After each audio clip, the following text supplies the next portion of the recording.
Well, Danceable Thoughts is here with TaShane O'Haver at George Rance High School, and she is going to talk about a lot of things, but we're mostly going to start talking about what is very important to Danceable Thoughts is our director's wellness.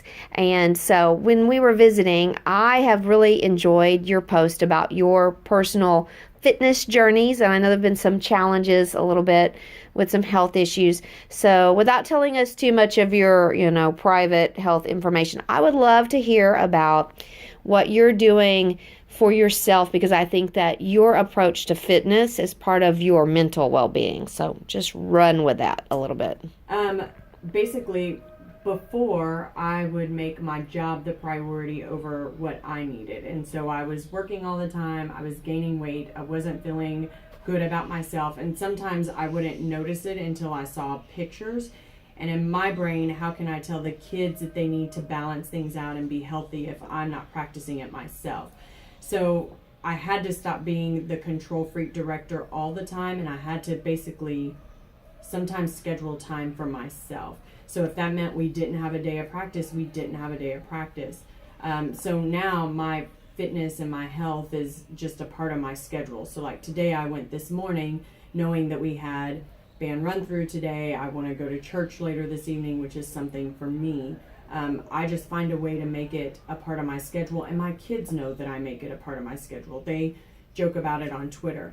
I've been able to use that to kind of tell the kids, now you have to make the best of the time we have. I'm not going to sit here and schedule 5,000 practices and 5,000 hours. Instead, I'm going to schedule these hours, and you've got to meet these goals in these hours so you can go do what you need to do personally, and I can do what I need to do. Okay, I'm gonna let us pause on that, because I feel like that is something we have a lot of friends out there that schedule practice just to, I'm not going to say just to have practice, because that's not right. But I think some people really get into, I put this many hours in. Well, there's a quality versus quantity. So let's take it from the point of view mental health well-being. Okay, I'd love for you to just tell us a little bit about what you feel like. And I know we're all exercise people. We all understand. You and I were laughing at the little skeleton videos. But what is it that you feel like, what is your workout high? And not endorphin high or whatever, but what is your workout high, and how do you feel like that you're passing that on to your students, the explanation for that? Because, unless you experience it, I don't think kids always really understand there is a benefit to a good, hard, well-done workout. Well, I tell my kids, exercise is the best medicine. So my kids know I don't even take a lot of medicine. I try not to take Tylenol, any of that, to the point where they will say, oh, I have cramps. Well, you know what the best medicine is for that, right? And they'll be like, oh, exercise, it doesn't work. And I said, well, no, you're not doing it correctly.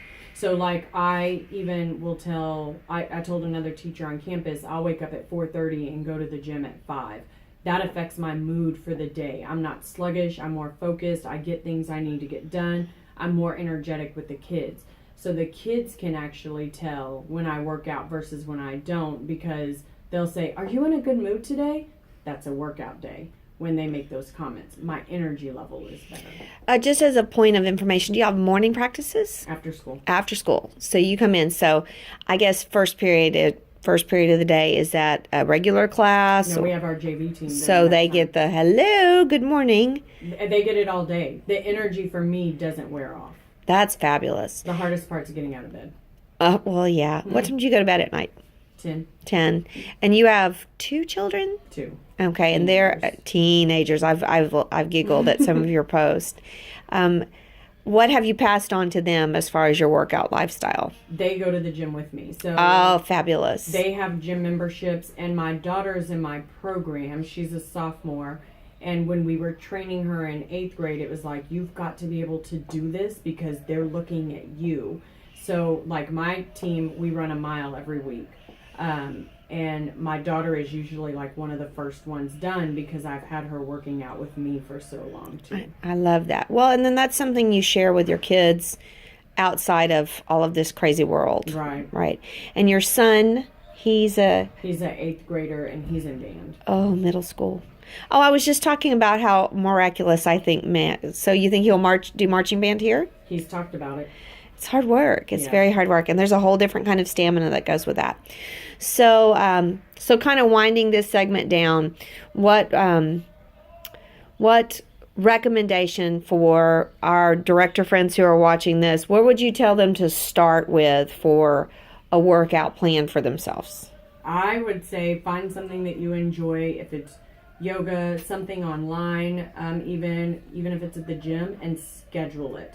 Because that's what I did in the beginning. I always have a planner. So I would literally, everything's color-coded, exercises in green.